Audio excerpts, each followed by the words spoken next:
किसी भी हालत में माँ मुझे रोकने होगा। मुझे पहले ही पता था, मुझे पता था कि आप मुझे मिल गई हैं, मुझे बाकी भी मिल जाएगी। मुझे किसी भी हालत में जाना है उसे रोकने में। कोई फायदा नहीं, वो जा चुकी है। वो अब नहीं आएगी, वो अब नहीं आएगी, वो अब नहीं आएगी, वो अब नहीं आएगी, वो अब नहीं आएगी, वो अब नहीं आएगी, वो अब नहीं आएगी।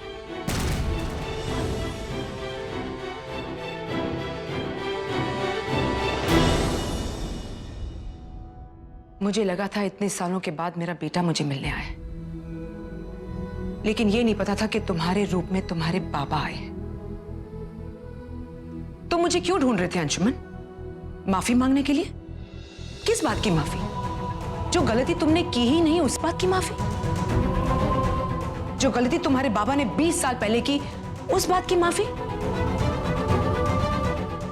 लेकिन तब तो तुम बहुत छोटे थे, तुम्हें तो कुछ याद भी नहीं। तुम्हारा तो उसमें कोई कसूर ही नहीं। लेकिन उस गलती का क्या जो तुमने 20 साल बाद दोहराई है, जो इतिहास तुमने फिर दोहराया है, एक फिर देवकी पैदा की है, उसकी माफी किससे मांगोगे? तुम जानते हो मैं इतने सालों से तुम्हें क्यों नहीं मिली? ताकि मेरी बदनामी के छींटे तुम तक ना पहुंचे। माँ मेरी एक बार बात तो सुनिए।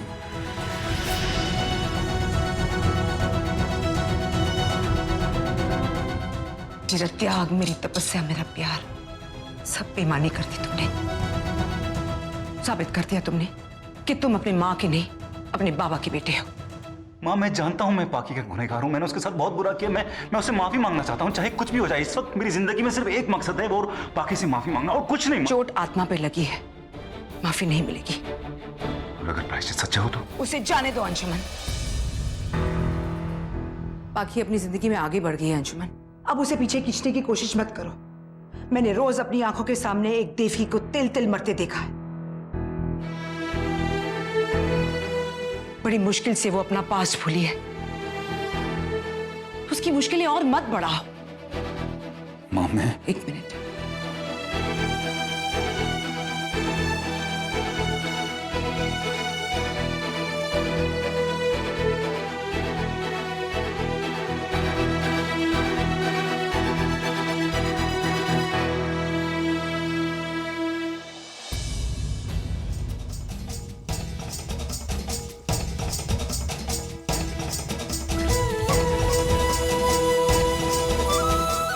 मेरे हवाले कर गई थी,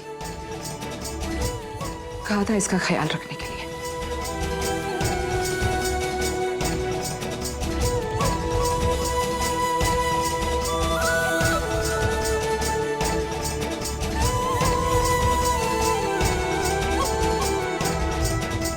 अभी भी मुझसे प्यार करती हो?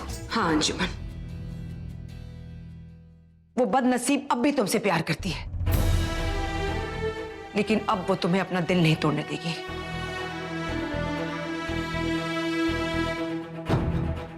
बहुत लड़ी अपने आप से, बहुत दर्द सहा, अपने बच्चे से दूर रहने का दर्द सहा मेरी तरह। खुद अपनी नजरों में उठ नहीं पाने का दर्द सहा मेरी तरह। बहुत कोशिश की, लेकिन जितनी बार उठने की कोशिश करती, बस एक ही शब्द उसके कानों में गूंजता रहता, बदचलन।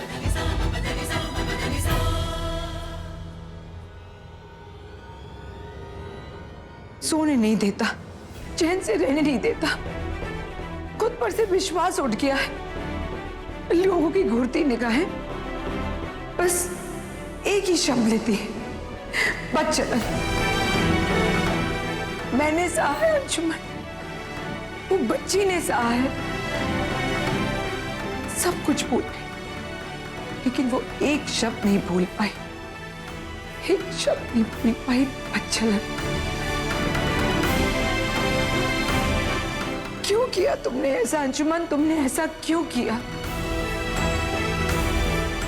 मेरी सारी तपस्या बेकार कर दी तुमने।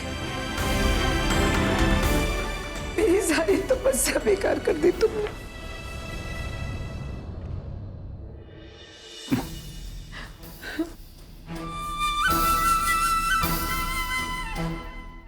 मैं सब कुछ ठीक कर दूंगा, मैं सब कुछ ठीक कर दूंगा, मैं वादा करता हूँ मैं सब कुछ ठीक कर दूंगा। बाकी अगर जिंदगी भर मुझे माफी नहीं देगी तो मैं जिंदगी भर उसे माफी मांगता रहूंगा। जब तक वो माफी नहीं देगी तब तक उसे माफी मांगता रहूंगा। आपको पता है मैंने बाकी के सामने बहुत सारी गलती की है और हर गलती में उसने मुझे माफ किया बिना मेरी माफी मांगे। और इस बार ये माफी मांगने के लिए मैं मरते दम तक उससे माफी मांगता रहूंगा जब तक वो मुझे माफ नहीं करते थे। मेरे दिल के अंदर प्यार जगाने के लिए उसने अपनी कुर्बानी दी मां।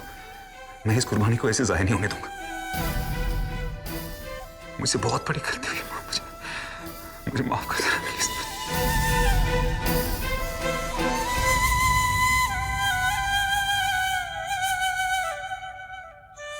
मुझे प्लीज माफ कर देना मां, प्लीज प्लीज मुझे माफ कर। मैं बाकी को समझ नहीं पाया, मैं बाकी को समझ नहीं पाया। बाबा के साथ रहते रहते मैं मां की नजरिए को कभी समझ ही नहीं पाया। मुझे प्लीज माफ कर दे। बाकी ने मुझे जीना सिखाया है, मैं उसके बिना नहीं जी सकता मां, प्लीज मैं उसके बिना नहीं जी सकता। मैं पूरी कोशिश कर रहा हूं मां, मैं उसके लायक बनने की पूरी कोशिश कर रहा हूं, लेकिन वो भी नहीं हो रहा मुझसे। Please help me, please help me, please.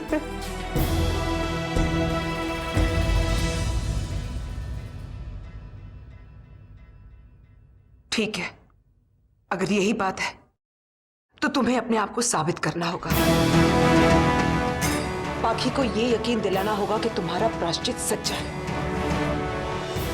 अगर ऐसा होता है तो 20 साल पहले जिस देवकी को उस चौखट से निकाला गया था, उसी चौखट पर वो देवकी अपने बेटे और बहू के स्वागत के लिए इंतजार करेगी।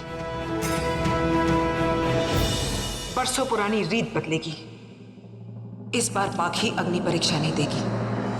तुम दोगे, तुम दोगे, तुम दोगे, तुम दोगे, तुम दोगे, तुम दोगे, तुम दोगे।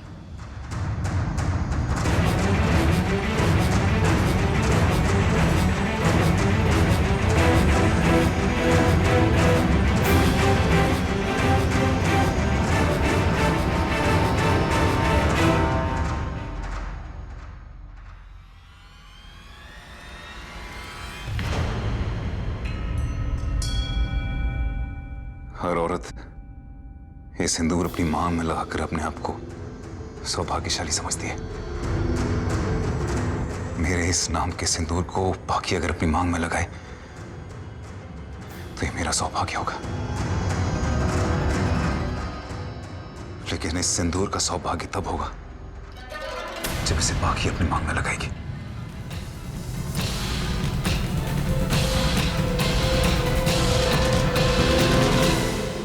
मैं आपसे वादा करता हूं, मैं बाकी को वापस ला के रहूंगा, फिर चाहे मुझे इसके लिए किसी भी अग्नि परीक्षा से गुजरना क्यों ना पड़े, किसी भी अग्नि परीक्षा से गुजरना क्यों ना पड़े, किसी भी अग्नि परीक्षा से गुजरना क्यों ना पड़े, किसी भी अग्नि परीक्षा से गुजरना क्यों ना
हाँ भाई साहब, बस अभी पहुंची हूँ। हाँ, वो रोहन ही लेने आ रहा है।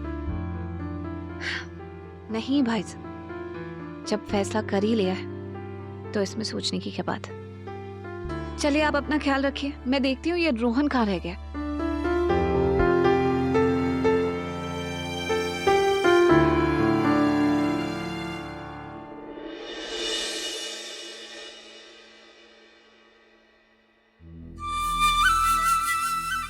इस सिंदूर को, अपने अतीत को मेरे पास छोड़ के आगे बढ़ने जा रही हो पाखी। क्या फर्क पड़ता है कि तुम उसी रोहन से मिलने जा रही हो जिसके नाम से तुम पर इल्जाम लगाया गया था। तुम सच्ची हो, तुम्हारा ज़मीर सच्चा है, तो अपने साफ पाक रिश्ते को किसी के इल्जाम से बदलने नहीं देना। रोहन से वैसे ही मिलना जैसे तुम्हारा बचपन का दोस्त हो, बिना किसी बोझ के, बिना किसी हिचकिचाहट के।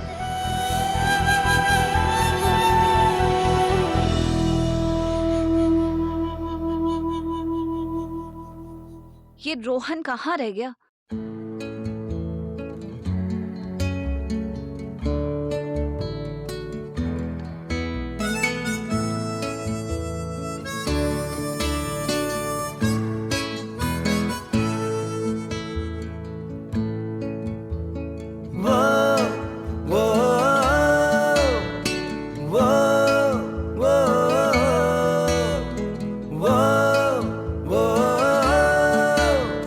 शायद यही है प्यार, शायद यही है प्यार।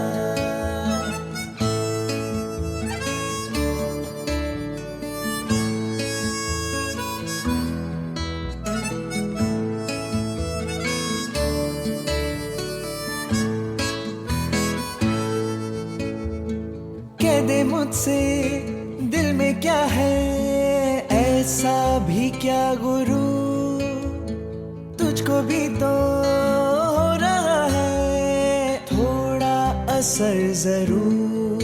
हो ये खामोशी जीने ना दे, कोई तो बात हो। वो वो वो वो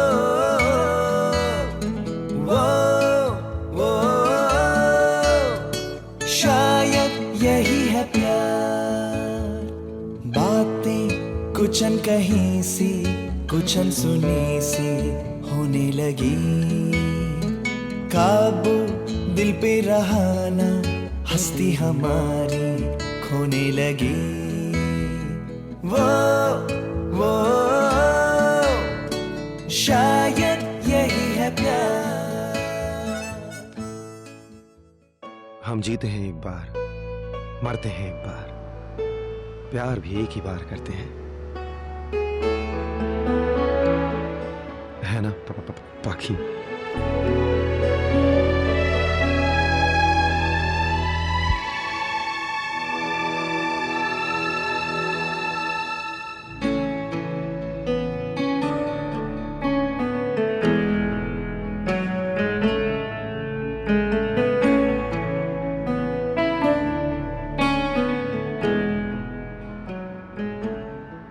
बिल्कुल नहीं बदले तुम। इतने सालों बाद देख रही हूँ, फिर भी वही ड्रामेबाज के ड्रामेबाज। ना हालचाल पूछा ना कुछ, बस शुरू हो गए अपने फिल्मी स्टाइल में। अब चलो, लोग देख रहे हैं। बाप रे।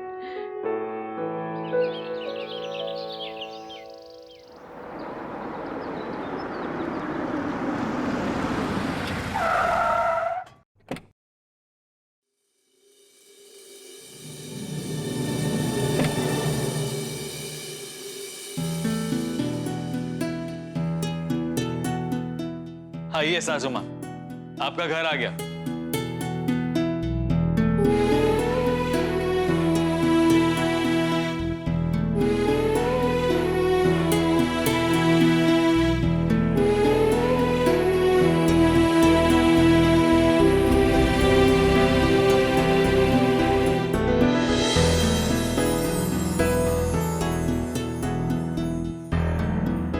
सासू माँ, ये आपका घर है, आपका।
माफ कर दो। नहीं माँ, ऐसे मत बोलिए।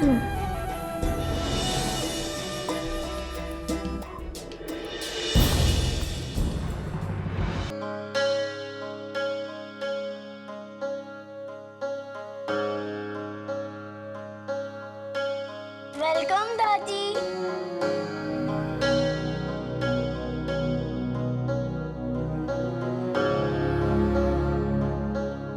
ये आपके लिए।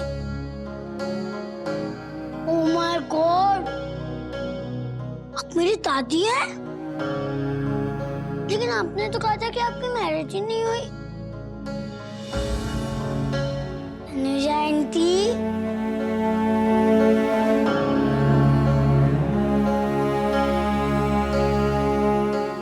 हाँ, जब मुझे पता चला कि मेरा इतना प्यारा पोता है तो मैं अनुजा आंटी से दादी माँ बन गई। ठीक किया ना? आप दोनों मिल चुके हैं पहले? हाँ, पाखी ने बात कराई थी वीडियो चैट पर। मैंने तभी पाखी को कहा उसकी आंखें जानी पहचानी सी है, बिल्कुल मेरे अंशुमन जैसी। मासूम सी आंखें लोगों का दिल जीत लेती, लेकिन उसी आंखों से उसका फायदा भी उठाता था। बहुत शरारती था। आप तो नहीं शरारती? वेल दादी माँ, ये तो डिपेंड करता है कि किस चीज का फायदा उठाना है। बाय द वे, ये डैड की शरारती होने वाली बात मुझे बताना। ओके। हमेशा मुझे शरारत के लिए डांटते हैं।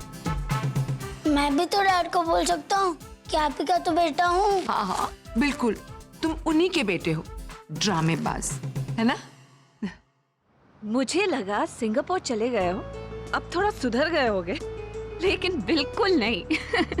वही ड्रामेबाज फिल्मी रोहन हो तुम। याद है मुझे, रत्ना टॉकीज में पिक्चर बाद में लगती थी, तुम पहले जाकर देख आते थे। और सबसे बड़ी बात ये है कि अंकल की गुल्ला में से पैसे चुरा के उसके बाद तुम गली गली उनसे बचने के लिए भागते रहते थे, और वो डंडा लेके तुम्हारे पीछे पीछे। हमें तो किसी को पिक्चर देखने की जरूरत ही नहीं पड़ती थी, क्योंकि तुम्हें पिक्चर का हर एक डायलॉग याद होता था, जो तुम हर बच्चे को सारा टाइम सुनाते रहते थे। बिल्कुल नहीं बदले तुम। वक्त के साथ मौसम बदलता है मैडम, इंसान नहीं।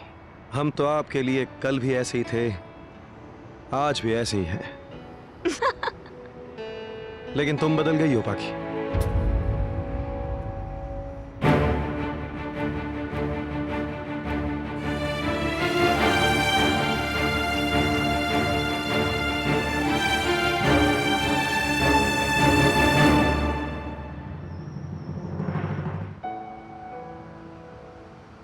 आंखें आज भी वैसे ही खूबसूरत हैं, लेकिन उदास हैं। अपने इन खूबसूरत बालों का बात करते वक्त बार बार तुम झटक के पीछे नहीं कर दिया करती। आज तो मैं जैसे इनकी कोई फिक्र ही नहीं है। बहुत जोर से हंसा करती थी तुम, खुल के बातें क्या करती थी, लेकिन अब जैसे उन बातों में कोई सिलवटी पड़ गई हो। आज भी चेहरे पर वही मुस्कुराहट है, जिसके लिए कोई कुछ भी करने को तैयार हो जाए। लेकिन अब ऐसे हंसती हो जैसे कोई कर्ज उतार रही हो। बदल गई हो तुम पाखी, बहुत बदल गई हो। बिल्कुल अल्हड़ और बेफिक्र हुआ करती थी तुम, लेकिन आज अपने आप को इस तरह समेट कर खड़ी हो। लड़कों के साथ गली में खेलते हुए तुमने कभी कोई फर्क नहीं समझा। हमारी आंखों की परवाह ना करने वाली वही पाखी आज जैसे खुद को दुनिया की नजरों से देख रही है। बदल गई हो। ओह प्लीज, वो तो मैं तो हमेशा से तुम्हें ऐसे ही देखता था। इतना ही दर्द, इतनी ही चाहत से। लेकिन तुम्हें तो जैसे कभी किसी बात का पता ही नहीं चला, कभी इस और देखा तक नहीं। लेकिन आज मेरी बातों से तुम बेआराम हो रही हो पाखी। बदल गई हो तुम। वो तुम्हारी कदर ही नहीं समझ पाया बाकी। वो तुम्हारा हस्बैंड